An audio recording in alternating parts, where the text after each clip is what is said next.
Okay.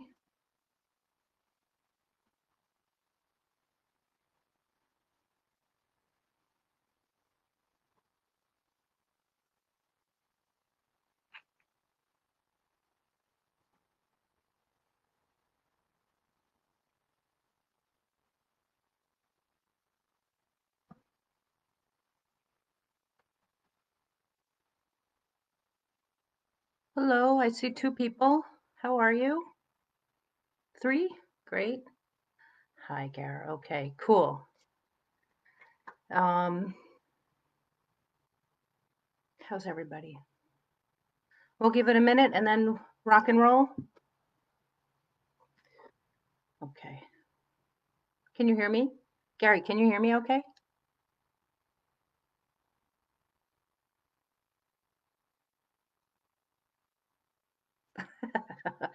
Oh, you're welcome.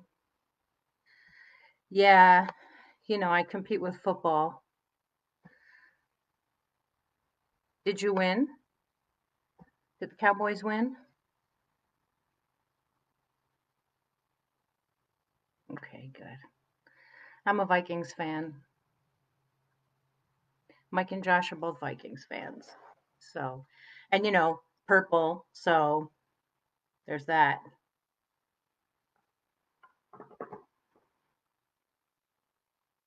So, okay, cool. So we have six people.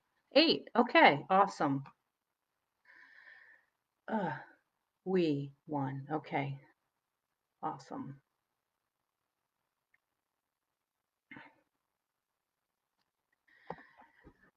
Oof. I tell you what, I just get so nervous doing these things. It's like diving into an empty swimming pool every time. I'm just so nervous. Okay. So, so we have nine people. It's 7:33. All right, how about like one more minute and then I'll do my thing. Um, you guys have any topics or questions? Then just add them into the comments and then I will do my best to be responsive. Hello, hello, hello. Hi, Karen, and hi, Kathy. Okay, cool.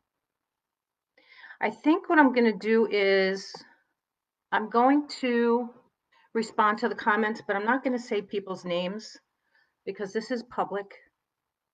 And if I save the recording, um, then we'll have the anonymity factor. Okay, 7:34. Let's go. Okay, so here's the thing. I think everybody on here knows who I am. Um, so just in case you don't, my name is Lisa, and I am the daughter of this this woman, my mom, Dr. Jan, credited with uh, unintentionally starting the recovery movement for adult children of alcoholics. And I worked alongside of her um, her whole life as she started doing her research in this work that grew out of concern of what was happening to her own children. She felt that because of the way that we were growing up with a very violent alcoholic father, that we were going to have problems into our adulthood. And so she went back to school and started working on uh, her credentials to become a therapist. And in doing that, she intended to empower herself to leave the marriage, but also to do work that she cared about, which is helping people like us. Um, so she passed in 94, and I have been doing my best to keep things going and add to her work. My brother Dave, he should rest in peace, is really, really, really responsible for keeping everything out there on the internet. So, and he left in 2015, and so now it's me and you guys. so, so I really appreciate your support because it tells me that I should keep going. Anyway, back in the day when the holidays were upon us and we had our institute in West Caldwell, New Jersey, we would get together with groups of adult children of alcoholics to talk about the holidays because typically they are an enormously difficult time. And a lot of it has to do with just having a difficult time in our families and a tremendous amount of anxiety all the time, but especially around the holidays, which are kind of meltdown time. And so we would talk about what people's plans were, what they wanted to do, what they felt they had to do, what kind of boundaries could they do, how could they not go if they didn't want to go, that sort of thing. And just to kind of take the edge off of it and maybe even find a way to look forward. Um, Full disclosure, um, I always, um, I'm Jewish, but I celebrated Christmas. It was important to my dad, and it always ended up um, to be a terrible day. And even as an adult, I remember one year on Christmas Day, I woke up with a fever and I was sick as a dog. And my first thought was, yes, I don't have to go. So, you know, so tough times. But here we are now, and your first time and your family relationships are on your mind. So let's talk about it. So now here we have the holiday of Thanksgiving coming this coming week, and um, and we're in a pandemic. So you know what I want to say is, if living in a pandemic doesn't give us the permission we need to do this holiday as we see fit, then we really need to talk.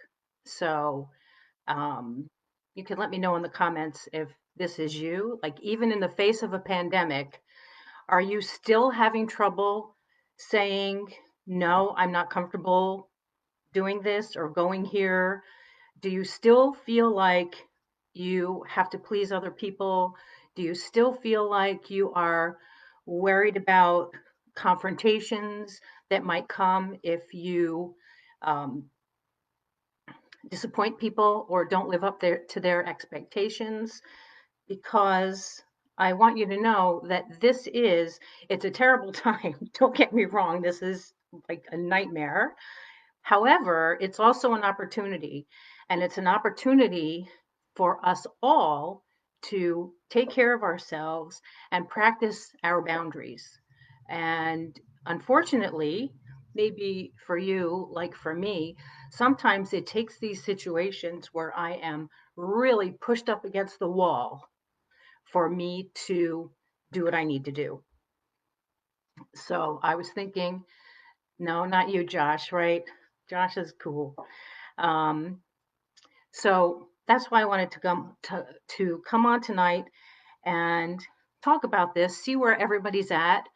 What are you doing for the holiday? Maybe you're just staying home.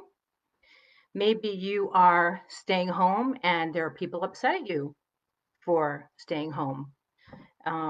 Sometimes when we draw new boundaries and we do something different, people get upset at us because they're used to us pleasing them. And so when we do something different and we get tested and we really hold those boundaries, sometimes relationships fall apart. And I was talking to a friend about this yesterday. You know, she held a boundary, not being able to get together because she was worried about the pandemic. And relationship is in a lot of turmoil right now. We would like to think that that wasn't the case, but this is human nature. So let me just peek at the comments for a moment and see what you all are saying. So I know we're all on the same page.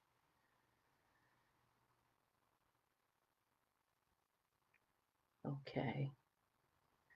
Yes, something about expectations we put on ourselves. Okay, well, um, tell me more about that. Oh, Josh is going to spoil his cat this holiday season. He really likes toys with catnip in them. Okay. All right, Josh. Okay. Isn't it the perfect time for doing what we want because we're in a pandemic? Yes. Okay, so first of all, Josh is my son. He's the coolest kid ever, but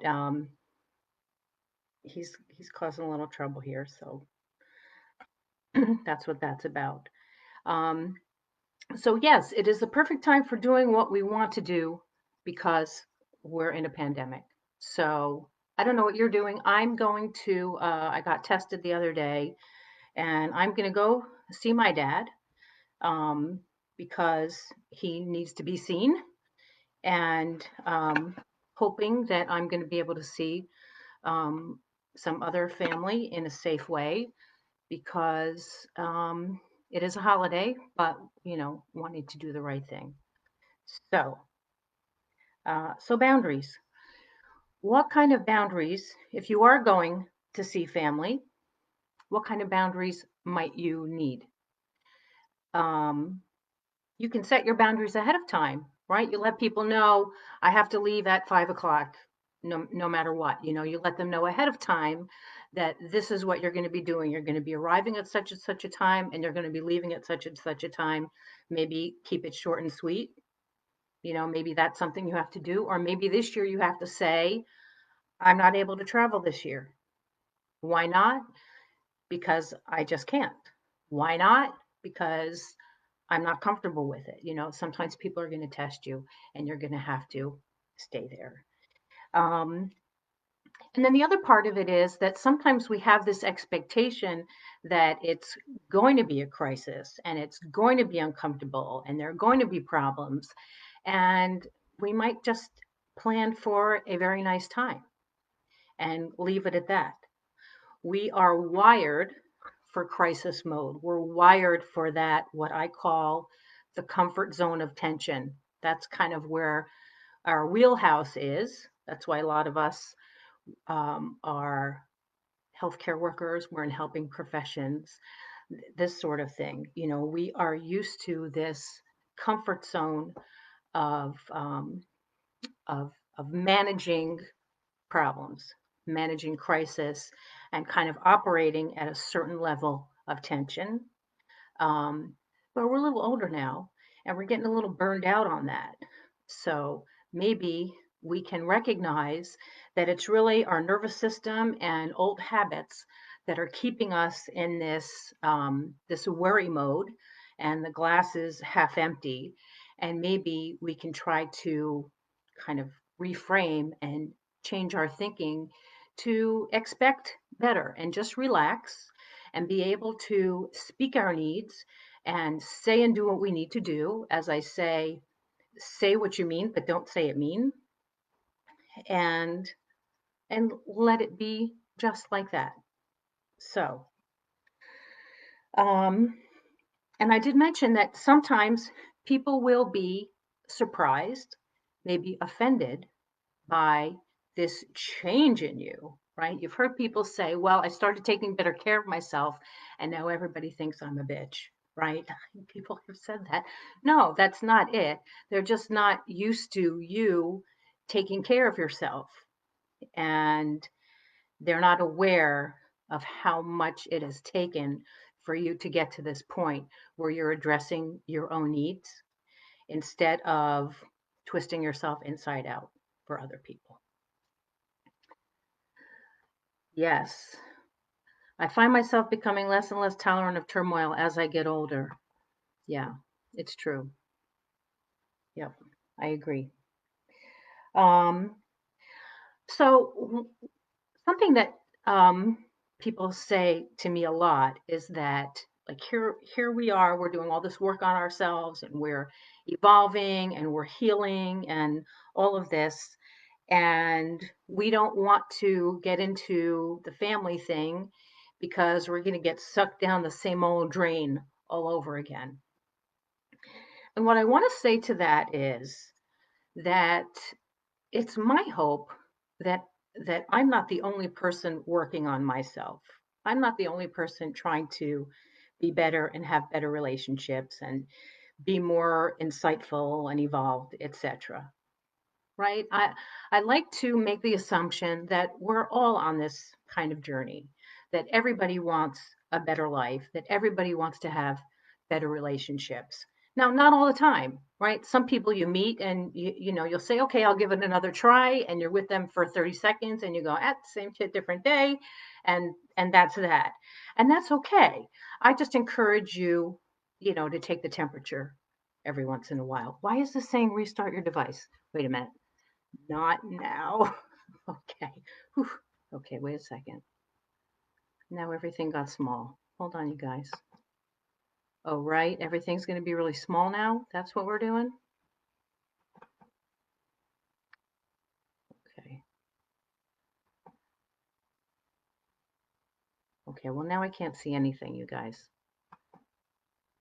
Hold on one sec. Sorry. Josh, you need to be here managing your mom, who is a klutz. I used to make us all sit at the table even when just the four of us. We always ended up arguing now. We say a quick grace and then we go our own way until cake time. I can make my own rules now. Um, and the audio and video front. Okay, thank you. Okay. Yeah, um, I don't know. When I was growing up, it was very, Thanksgiving was like a high holy day in my house. And it was very traditional. And things are so different now. We don't have to do that. I don't even know, does anybody even know how to really set a table anymore? I don't know. Anyway, um, so I don't really have a whole lot to say about that, except that if the holidays are a tremendously difficult time for you, you get to do whatever you want. You don't have to go. You can go for a limited amount of time. Um, you know, Meditate before you go, pray before you go. Um, do it the way you need to do it, and you don't have to apologize for it. You're not in a court of law. You don't have to justify what you need to do. Just be you. Okay. So I had asked for people to, when I announced that I was going to come on, I asked for people to put anything in the comments, any other topics that they um, wanted to address tonight. So I just had one. If there are others on there now, sorry. If I go look, this whole thing will probably disappear. Um, so this was the comment, and you know what? It's really perfect because it touches on a lot of what I have to talk about a lot because it's just an ongoing thing. A lot of people are struggling with these same dynamics. Hey, Lisa, I know you encourage the reconnection of families. However, the older I get, the less I desire to connect with mine. I've been working the Al Anon steps, and this is the best I've been mentally in my entire life. Awesome.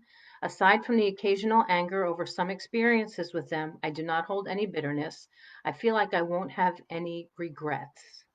Can you touch on deciding not to reconnect with family? So, so thank you. And this comment seems to me as though we're talking about a family that's a bit estranged, to to say the least. And yes, I do encourage the reconnecting of families because that, in my experience, in the history of doing this work, this was always when my mom held the first groups for adult children of alcoholics. The goal was to help along this healing process, which for adult children of alcoholics is largely educational because we were not taught a lot of things in our upbringing, right? We didn't learn consistency. We didn't learn how to live life on a daily basis. It was kind of crisis to crisis. We didn't learn how to have friendships and communicate with people. There were a lot of holes in our education. And so my mom's goal was to fill in those holes and then help people to um, in their healing and to go back and hopefully have a renewed relationship with the family of origin. And again, with the hope that other people in the family were also wanting that same thing. Sometimes it doesn't work. Sometimes it does. You never know, but it's worth a try. So that was always the ultimate goal, because who doesn't want to have a relationship with one or both of their parents if it's possible? Like who doesn't? Then again, if they're just so toxic for you that you can't, that's another story. But when it's possible, that was the goal. And what we found happening was that instead, for a large part, adult children of alcoholics were bonding with the people in these outside groups that were forming. We ran ours differently, but this was just a dynamic, is that we bond with the people in our support groups, and people were bonding over their anger at their parents, bonding over the broken family, and um, and substituting their support group for their family of origin, and never getting back to the rest of that recovery piece. So that is why I encourage doing what is possible toward that end of reconnecting with the family. The relationships may need to be very different. Maybe you can only see them once a year. Maybe when you see them, you can only stay for an hour. Maybe you'll call them. Whatever it needs to be. My brother Dave, he should rest in peace. He decided that he wanted to have a relationship with my father, but he was going to be the boss of that relationship. So he would go to see him when he decided he wanted to, for the length of time that he wanted to, and that visit would consist of whatever he decided. They would go for a walk, they'd go canoeing, whatever they did. He determined how it was going to go. That's what he needed to do. Like, so however it works, but that's the goal.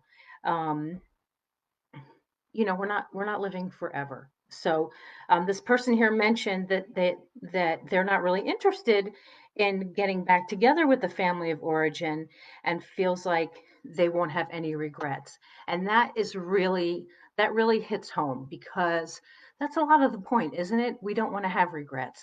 We don't want to have regrets of the years that we missed, that we could have been together.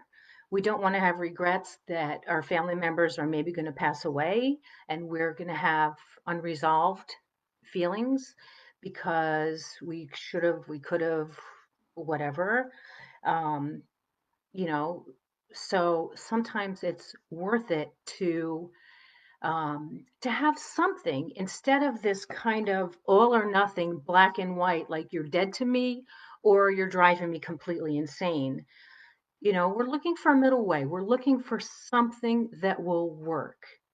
And and this also helps because, when we're avoiding and we're pushing away, we're just stuffing that all down, right? We're just repressing the way that we feel. We're kind of pushing it all away. And we don't want that. My mom used to say, keep it current. And what she meant by that is to kind of live in the day, to clear out all that baggage. And then instead of being in reaction to the past, to to have a relationship that's current. Like if I'm upset at you, it's because of something that happened today, not 20 years ago, that sort of thing.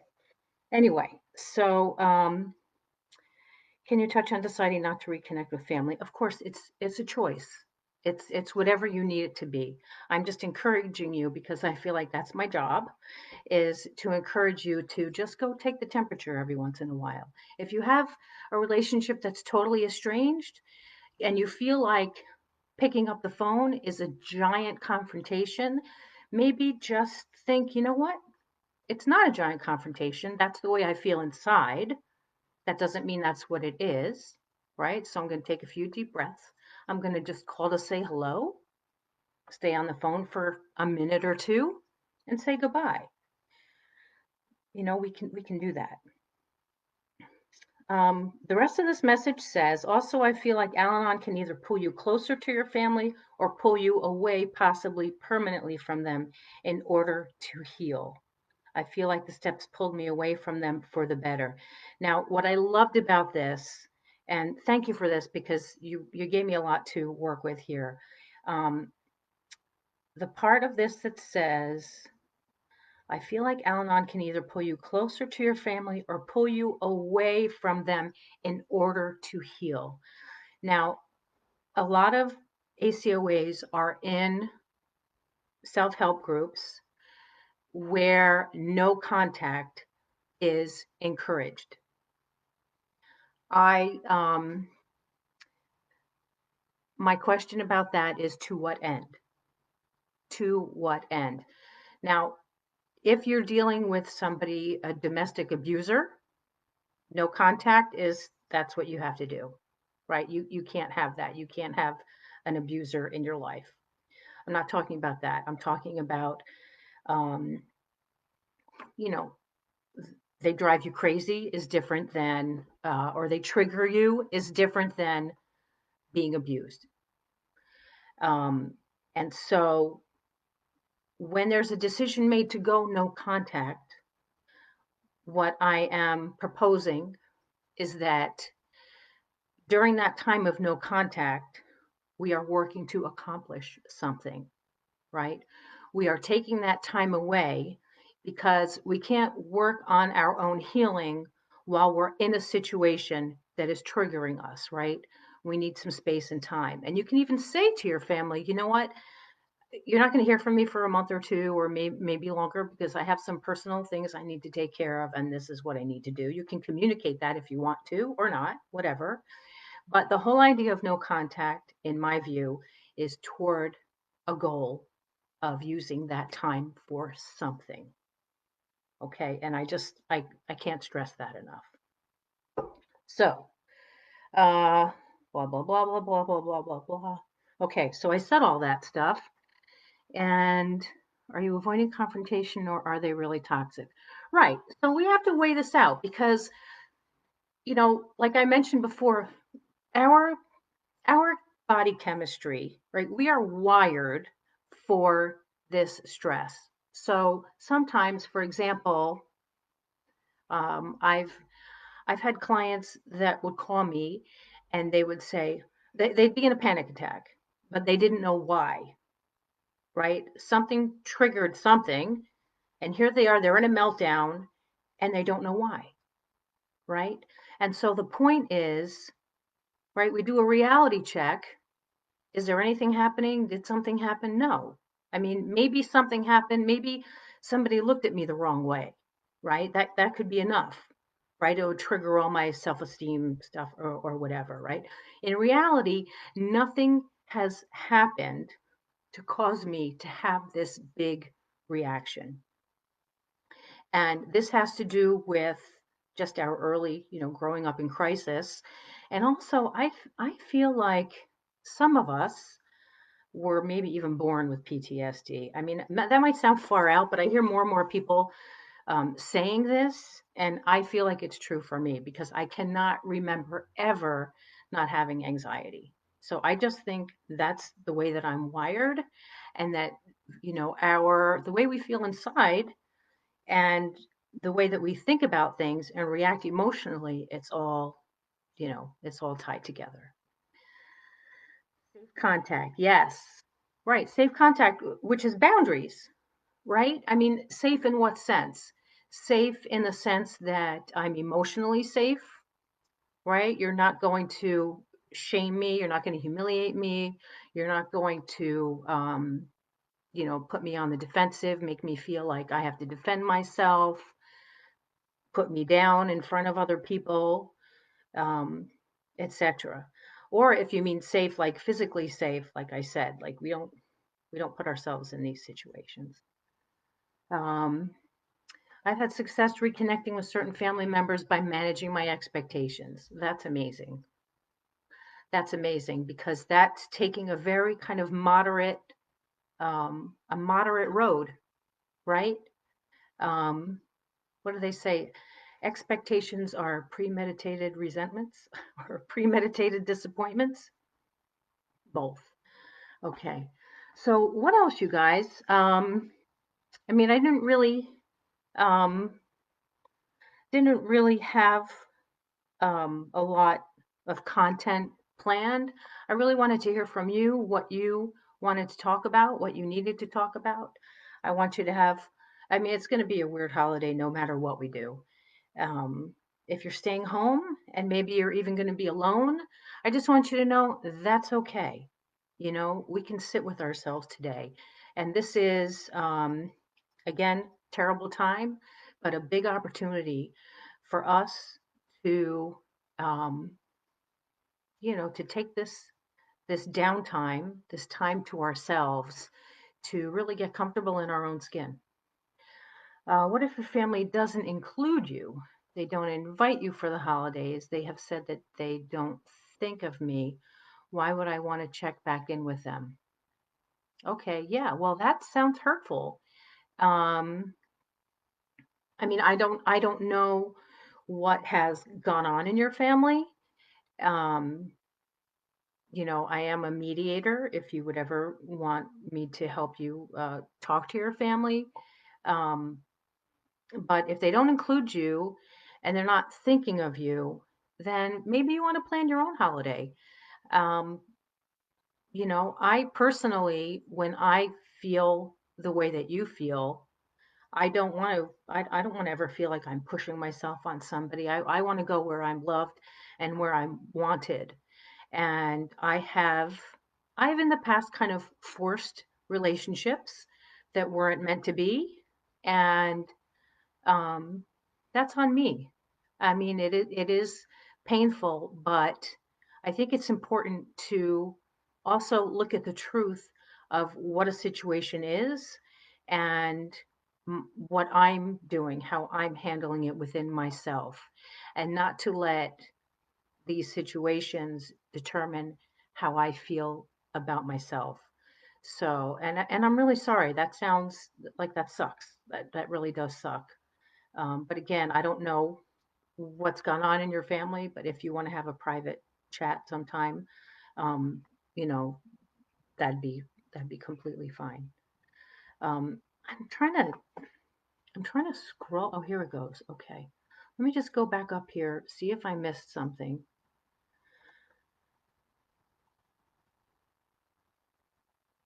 Okay. Let's see.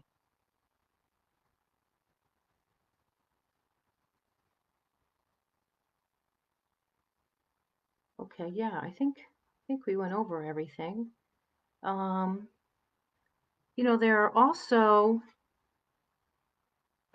for those of you who are in support groups, a lot of times on the holidays there are marathons, meeting marathons, and you can just, you know, get on Zoom and they just go all day and all night, and you can be among friends. Um, you know, like this person who's feeling excluded or being excluded, you know, maybe it's time to bring some new people into our lives. Very, very hard to do. Um, for a lot of us, it's difficult to socialize, it's difficult to connect with new people, but sometimes we need to bring some new people in. You know, just be careful. Keep that circle nice and tight and high quality, right? Okay. What else you guys got? Anything else? Do we have anybody here who is worried about Thursday? You can type me in a quick comment if you're worried, if you're anxious, if you're hurting about what all is going to transpire on Thursday. I'll come on again and do a Christmas thing, but I just wanted to touch base and see if anybody had a need to for some support. Okay. A lot of different topics coming up these days, and I think I'm going to do probably a separate video on.